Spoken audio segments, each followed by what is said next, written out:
I will be talking today about paraproteinemic neuropathy. And one question that would come to your mind would be, so why is it so interesting? Well, a little bit more than 30 years ago, when we can go to the next slide, when Dr. Dick's group from Mayo Clinic was studying patients with peripheral neuropathy of unknown cause, they have found that approximately 10% of them had a monoclonal protein in their serum.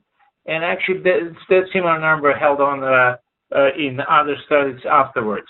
And usually, this monoclonal protein is found with serum protein electrophoresis. And I hope that on the right-hand panel, you're able to see this abnormal band showing a high amount of monoclonal protein in the gamma band, and this band is related to the monoclonal immunoglobulins, which are characterized by their heavy chains and light chains, and these immunoglobulins get secreted in the serum, where we can find them as intact immunoglobulins.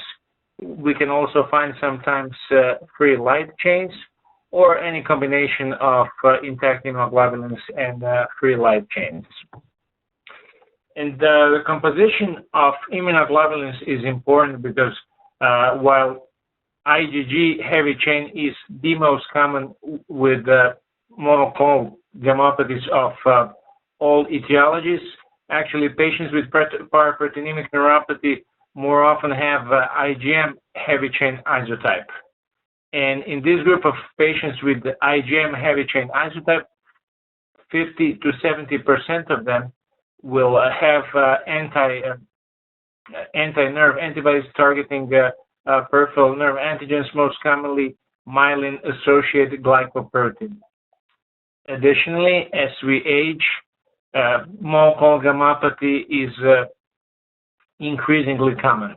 And after the age of 70, up to 3% of patients in general population may have monoclonal gammopathy, usually in very small amounts.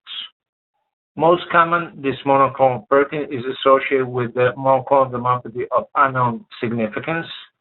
And over time, some of the patients may actually develop different hematologic malignancies. We can encounter paraproteinemic neuropathy in different clinical settings. We can find monoclonal protein while we are working up patients with peripheral neuropathy of an unknown cause. Or on the other hand, we can have a patient with known monoclonal gammopathy who will develop neuropathy later on. And many of these patients will also have different risk factors for neuropathy, so it may become a little bit of a challenge to decide and determine the actual and the most important cause of neuropathy in that individual patient. So some of the questions that we have to ask in a patient like this would be, what is the major determinant of prognosis? Is it neuropathy or is it hematologic condition? Are we dealing with severe neuropathy in a patient with a relatively indolent hematologic condition? Or are we dealing with a patient who has a rapidly progressive hematologic malignancy with some complaints of a little bit of numbness or discomfort? Because that will determine how we're going to approach these patients. Then the question is, how should we treat neuropathy? Should we try to provide symptomatic therapy only, or should we try to treat the cause of neuropathy? How should we evaluate and monitor these patients over time, as neuropathy is very often long-standing chronic problem for many of these patients? And actually, and the question comes, how is this monoclonal gammopathy causing neuropathy? What is the underlying pathophysiology of nerve injury? There are different mechanisms of nerve injury in patients with paraproteinemia, and it is thought that actually autoimmune and inflammatory nerve injury plays a role in some but not all patients, we can have autoantibodies reacting with peripheral nerves, and for some of these antibodies, it is still, actually for many of these antibodies, it is still unclear, are they a marker of an underlying condition or are they pathogenic antibodies? We can sometimes demonstrate accumulation of immunoglobulins in peripheral nerve tissue on nerve biopsies. And many times we can also demonstrate the induction of different cytokines that can play a role in nerve injury. Some patients will also develop deposition of amyloid in peripheral nerves, and these are the patients with primary amyloidosis or myeloma, although less commonly we can see it with some other disorders as well. And then some patients may also have problems with nerve compression or nerve infiltration by the underlying hematologic malignancy. Clinical picture is further complicated by different concurrent risk factors, and many patients with hematologic malignancies are treated with chemotherapy that can also potentially cause neuropathy. And then we have to decide whether toxic neuropathy is more significant than the paraproteinemic neuropathy. We can also find evidence of antibody dependency or cytotoxicity in some research studies, and it has been speculated that opsonization and activation of complement cascade will play a role in autoimmune nerve injury.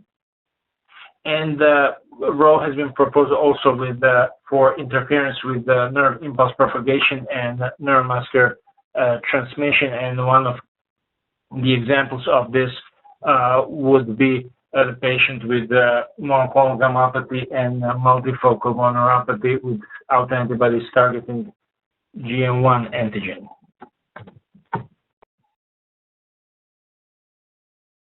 So right now, one of the big challenges is confirmation of association of paraproteinemia and neuropathy.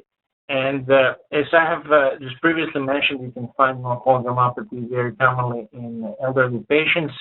And many of these patients will have monoclonal gammopathy that's unrelated to any kind of neurologic problems, including neuropathy. So if we have an elderly patient with long-standing diabetes and new onset of low level of IgG monoclonal gammopathy, it does not necessarily mean that this monoclonal gammopathy is directly related to underlying neuropathy, but it can signify new onset of another hematologic condition. It may not be necessarily monoclonal gammopathy of unknown significance. And different antibodies targeting peripheral nerve antigens actually are often associated with typical phenotype, and that can help us to decide on potential importance of underlying gammopathy and to make a decision on the treatment in a patient like that.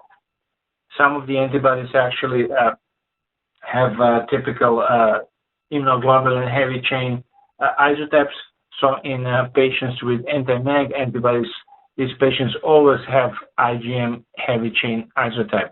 And that is important, as if you would have a patient with IgG monoclonal gammopathy, there's no need to check titers of anti-MAG antibodies. Some of the most common antibodies and we can get titers of these antibodies from some commercial laboratories, are antibodies targeting myelin-associated glycoprotein. It's GPG and sulfatide antigens, GM1, GQ1B, and disylosyl group on peripheral nerves. And these antibodies are often associated with typical phenotypes. So MAG, SGPG, and sulfatide antibodies are typically associated with distal acquired demyelinating sensory neuropathy, also known as DAGs. GM1 antibody can be often found in patients with multifocal motor neuropathy, while GQ1B antibodies is found in patients with Miller-Fisher syndrome, and diacylcyl antibodies are found in patients with rarely found Canomet phenotype, which is actually more, you can think of Canomet as a chronic version of Miller-Fisher syndrome, as chronic ataxic neuropathy without significant weakness. So in our medical center, we have looked at one recent cohort, and we have found that most patients, as you would expect, would present with sensory motor polyneuropathy, 2/3 of patients, and 10% of patients actually presented with demyelinating neuropathy, fitting criteria for the diagnosis of chronic inflammatory demyelinating polyneuropathy with monoclonal gammopathy. Sensory neuropathy is found in 1/5 of the patient. Actually, there was a single patient with mononeuropathy and monoclonal gammopathy. Small fiber neuropathy is also found in around 10% of patients with paraproteinemic neuropathy. So, some of the previous studies have described that up to 1/5 of patients with CIDP may actually have monoclonal gammopathy, and these patients are typically less responsive to treatment when compared to patients with CIDP without monoclonal gammopathy. But generally we treat them in the same way. And the presence of high titers of anti-MAG antibodies is consistent with more refractory disease and is less likely to respond to therapy. Distal-acquired demyelinating sensory polyneuropathy is usually thought of as a distal variant of CIDP. It's characterized with length-dependent involvement with more prominent sensory dysfunction, and these patients follow a slowly progressive clinical course, and they're typically less responsive to treatment. This type of neuropathy is commonly associated with monoclonal gammopathy, which has been described in up to 2/3 of patients, mostly with IgM gammopathies. And many of these patients will have high titers of anti-MAG antibodies. Overall, anti-MAG antibodies are found in almost half of the patients with IgM paraproteinemic neuropathy. And these patients are typically males older than 50, and as I mentioned before, they follow slowly progressive clinical course with predominant sensory involvement, and large nerve fibers are typically more severely affected. On examination, we can demonstrate loss of vibratory sense and proprioception, which is more severely affected than sensation to pinprick and cold temperature. So anti-MAG antibodies were associated with chronic course and have been typically refractory to treatment, and long-term outcomes are usually a little bit disappointing, and many of the patients will develop progressive problems with the unsteadiness of gait, and some of them will also develop disabling tremor. And different treatment modalities are usually of little help in the treatment of this population. Although some patients may actually may exhibit very positive responses to either IVIG or plasma exchange, but these are exceptions. And this actually Italian study that was published in the journal Brain in 2000 actually demonstrated severe adverse events associated with treatment of neuropathy in almost half of the patients, and it was even associated with mortality in 1/6 of the patients. So we really have to be cautious while we are trying to use immunosuppressive medications, and as a persistent improvement has been in this study has been demonstrated only in 1 out of 19 patients. And the question is, so what do we do with the patient with anti-MAG neuropathy? So more recently, a different approach has been to try to use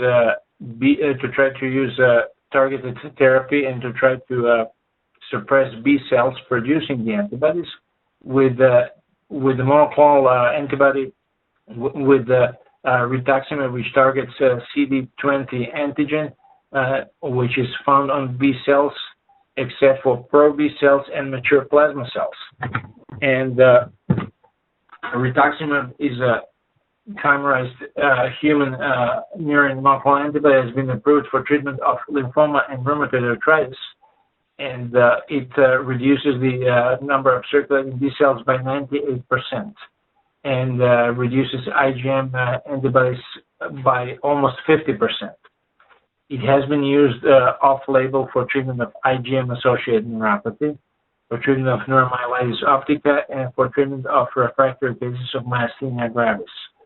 And attempts to treat neuropathy associated with IgG or IgM monoclonal protein were completely unsuccessful. However, with all these studies, it has to be, I have to say first that, well, there were some encouraging data in different studies.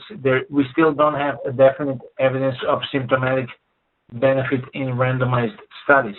And the biggest actual reason why rituximab has been continuously used for this type of neuropathy was that treatment alternatives are actually associated with more severe side effects, and successful treatments were more rare with the intense chemotherapy or with IV adjuvant compared to rituximab.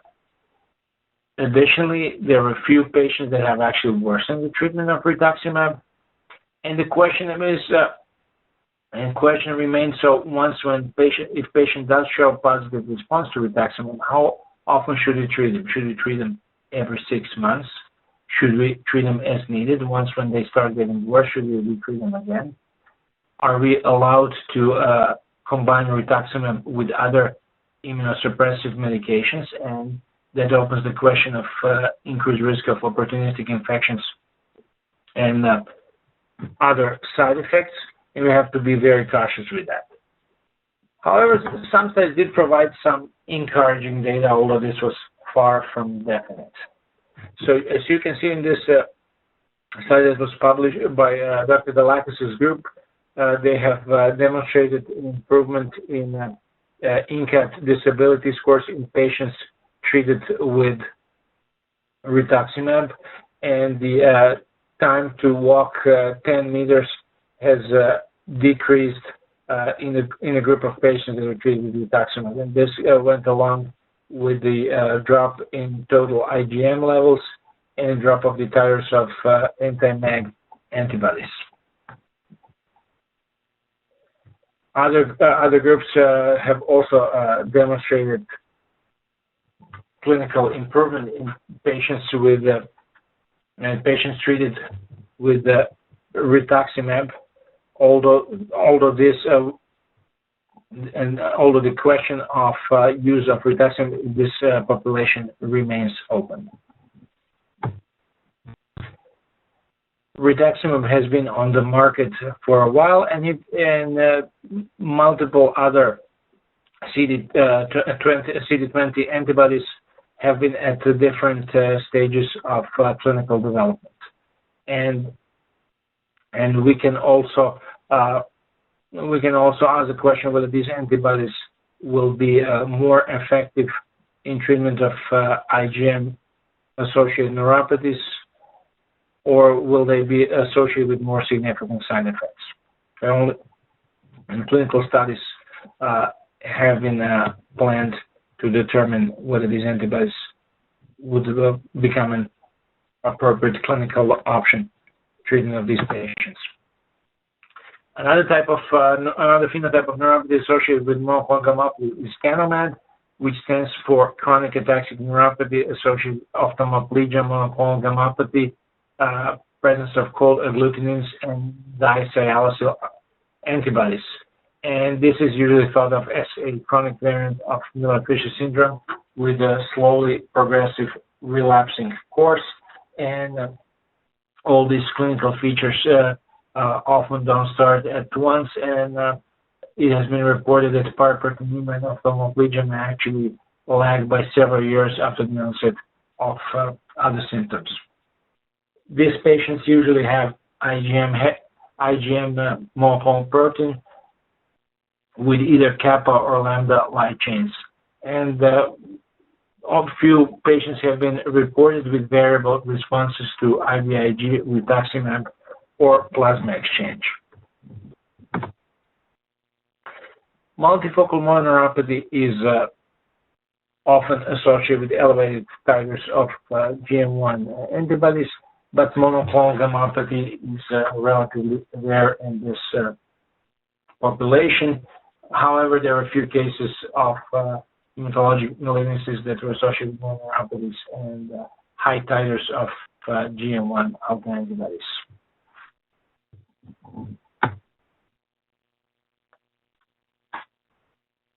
Paraproteinemic neuropathy can also present as axonal sensory-motor neuropathy, and this is more often associated with IgG monoclonal gammopathy. These patients typically have less prominent involvements of large fiber dysfunction, so proprioception and vibrations are not as severely impaired as in patients with DADs, and anti-nerve autoantibodies are rarely described in this population. It's typically associated with MGUS, and the clinical relevance of monoclonal gammopathy for development of neuropathy in some patients has been questioned. Right now, we don't have adequate studies that would provide us guidelines for treatment of neuropathy associated with monoclonal gammopathy with IgG and IgM monoclonal proteins, and some patients with CIDP and monoclonal gammopathy are treated the same as other patients with CIDP, and otherwise, with many patients, actually, we don't have a very good rationale for treating neuropathy with IVIG or plasmapheresis only because they have monoclonal gammopathy. And now I will switch gears and I will talk a little bit about hematologic disorders and paraproteinemic neuropathies. So most patients with the paraproteinemic neuropathies actually have monoclonal gammopathy of unknown significance, and we can divide patients with hematologic malignancy and paraproteinemic neuropathy into two groups: into patients with plasma cell disorders and lymphoproliferative diseases. And in patients with MGUS, which is the most common condition associated with monoclonal gammopathy, it has been estimated that one out of 20 patients will have peripheral neuropathy, as opposed to Poem's syndrome with osteosclerotic myeloma, where frequency of neuropathy is virtually 100%, and these patients typically resemble refractory CIDP. Then we have patients with multiple myeloma, where we can find the neuropathy in up to 8% of patients, and these patients usually have sensory neuropathy, and some of the patients with myeloma will also have secondary amyloidosis, and in primary amyloidosis, neuropathy is found in up to 1/5 of the patients. In patients with cryoglobulinemia, sensory neuropathy found in up to 1/4 of the patients, and these patients may also have cryoglobulinemic vasculitis, so it's treated a little bit differently when compared to the other disorders that I've just mentioned. So once again, I will go back to the cohort of patients with paraproteinemic neuropathy that we have seen in our medical center, and more than 2/3 of patients were patients with monoclonal gammopathy of unknown significance, and 1/3 of the patients had different hematologic malignancies. And actually, this cohort is a little bit biased just by the fact that some of the patients were actually referred to us by some of the hematologists, and these were the patients with known hematologic malignancies.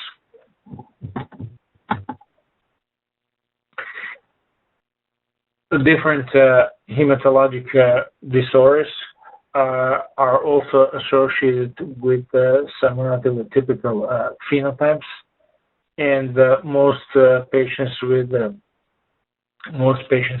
monoclonal gammopathies, paraproteinemic neuropathy, and Waldenstrom's, for instance, have phenotype of DADs with distal acquired demyelinating predominantly sensory neuropathy.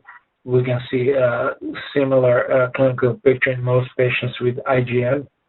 Paraproteinemic neuropathy, patients with POMS present with CIDP-like neuropathy, while patients with cryoglobulinemia and amyloidosis present with axonal polyneuropathy, often with more significant sensory involvement. Rarely, we can also find patients with small fiber neuropathy without significant large nerve fiber dysfunction. So, monoclonal gammopathy of unknown significance is once again the most common hematologic diagnosis with the monoclonal gammopathy, and it is defined by a relatively low amount of monoclonal present in the serum, and by the absence of B-cell proliferative, of another B-cell proliferative disorder, and by a low amount of plasma cells on bone marrow biopsy. It is mandatory that this patient should have no evidence of end organ damage, including bone lesions, hypercalcemia, anemia, or renal insufficiency. However, if we follow these patients long-term, after 25 years of MGUS, up to 1/4 of them will develop different hematologic malignancies. And the median interval to the development of malignancies is around 10 years. Most patients will actually develop multiple myeloma, followed by amyloidosis, Waldenstrom's, and by different lymphoproliferative diseases. And we can actually look at the heavy chain isotype to estimate the risk of individual malignancies. So with IG and IgG, these patients will develop multiple myeloma, POMS, or amyloidosis, while patients with IgM will develop Waldenstrom's and lymphoproliferative disorders. IgM multiple myelomas are very, very rare. High amount of monoclonal protein increases the risk of malignant transformation, and it has been reported that the presence of neuropathy is also another risk factor for malignant transformation of MGUS, and making it even more important to follow these patients closely. Multiple myeloma is the most common hematologic malignancy with paraproteinemia, and we can find the symptoms of polyneuropathy in up to 8% of patients. And these patients may sometimes also develop myelomatous radiculopathies and myelopathy. We should not mistake multiple myeloma for osteosclerotic myeloma, which is much less common, but it is associated with much better prognosis, and Points syndrome and osteosclerotic myeloma are almost invariably associated with peripheral neuropathy, which resembles refractory CIDP. And on skeletal X-rays, these patients will have osteosclerotic bone lesions contrasting osteolytic bone lesions found in multiple myeloma. And these patients with POEMS can be also identified by high serum VEGF levels. POEMS syndrome is named after the presence of peripheral neuropathy, organomegaly, endocrinopathy, monoclonal gammopathy, and skin changes. And these patients will also have sclerotic bone lesions and, as I've just mentioned, high VEGF in the serum. Polyneuropathy is actually one of the major features required for the diagnosis of for POEMS, and in many patients, actually, neuropathy can be mistaken for CIDP, and these patients may also have elevated protein content in the spinal fluid. Neuropathy associated with POEMS will not respond to immunomodulatory treatment with IVIG or plasmapheresis, and some patients will improve with chemotherapy or stem cell transplantation.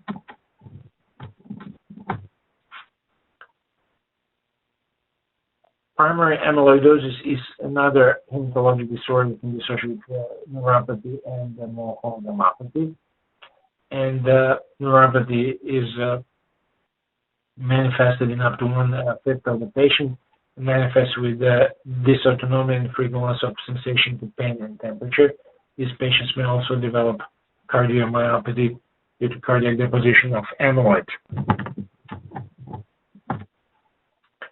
On the other hand, we can have lymphoproliferative disorders, and in a recent French series of patients with lymphoma and neuropathy, actually 2/3 of patients were found to have alternative causes of neuropathy. Approximately 1/8 of patients were found to have antibodies, and these patients presented with a variety of different phenotypes, including the demyelinating polyneuropathy, infiltrative radiculopathy, which was associated with poor prognosis, and some patients also presented with Monrei's multiplex. Interestingly, chronic lymphocytic leukemia is the most common form of leukemia, with 2/3 of patients having monoclonal gammopathy, but reports of peripheral neuropathy have been exceedingly rare.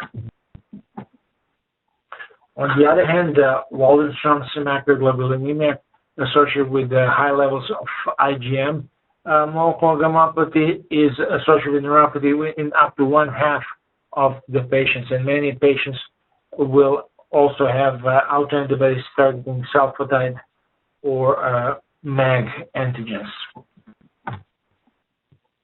And when you look at all this, you have to think of coexisting risk factors for neuropathy. So chemotherapy can be often associated with potential peripheral nerve toxicity, especially in patients treated for myeloma, as bortezomib or Velcade and thalidomide may lead to very severe neuropathy. Many of the patients will also have diabetes, and it may be challenging to distinguish diabetic neuropathy from neuropathy related to paraproteinemia. But we should not forget about other causes of neuropathy, including vitamin B12 and other vitamin deficiencies in different autoimmune disorders. So when we have looked at other risk factors in the cohort of 50 of our patients, and we have found similar prevalence of diabetes as in age-matched general population, but we have found that low B12 levels in 14% of patients, and other autoimmune conditions that can be associated with neuropathy in additional 12% of patients. So overall, the recommended workup for neuropathy associated with monoclonal gammopathy would actually consist of some basic laboratory testing, including complete blood counts with differential. We should also check SED rates and C-reactive protein and serum and urine protein electrophoresis with immunofixation. We would also recommend obtaining serum-free light chains and quantitative immunoglobulins. And EMG with nerve conduction studies is helpful to define diagnostic features of neuropathy. Additionally, skeletal X-ray survey should be pursued to look for osteolytic and potentially osteosclerotic lesions. Depending on clinical features of individual patients, we can also pursue other tests, including bone marrow biopsy, fat aspiration, cerebrospinal fluid analysis. We can check serology for different autoantibodies targeting peripheral nerves, depending on the underlying phenotype of neuropathy. We can check also CT of chest, abdomen, and pelvis, or PET-CT imaging patients with constitutional symptoms, while nerve and muscle biopsy is usually reserved for patients with suspected vasculitis or infiltrative neuropathy in patients with lymphoma. And these questions can sometimes be also answered with other non-invasive testing, including MR neurography and neuromuscular ultrasound. So overall, when we look at these patients, we should treat patients with CIDP and multifocal neuropathy. We should consider treatment of some patients with MGUS, while treatment of underlying hematologic conditions is left to their hematologist and oncologist. And it is essential to have a good working relationship between neurology and hematology to address patients' symptoms from different angles and from different perspectives. We should also always remember about symptomatic therapy. Patients with neuropathic pain, we should think of physical therapy and occupational therapy, and all these medical problems can sometimes precipitate depression, so we should also think of treatment of mood disorders associated with these chronic medical problems. Right now, the treatment and diagnosis of paraproteinemic neuropathy is still a moving target, and the field is developing, and new diagnostic tests that would help us to diagnose and treat these patients earlier will probably come in the future. We should also think about development of different biomarkers that should help us with treatment decisions. And of course, improved pharmacotherapy will be related to development of new biological agents and chemotherapy.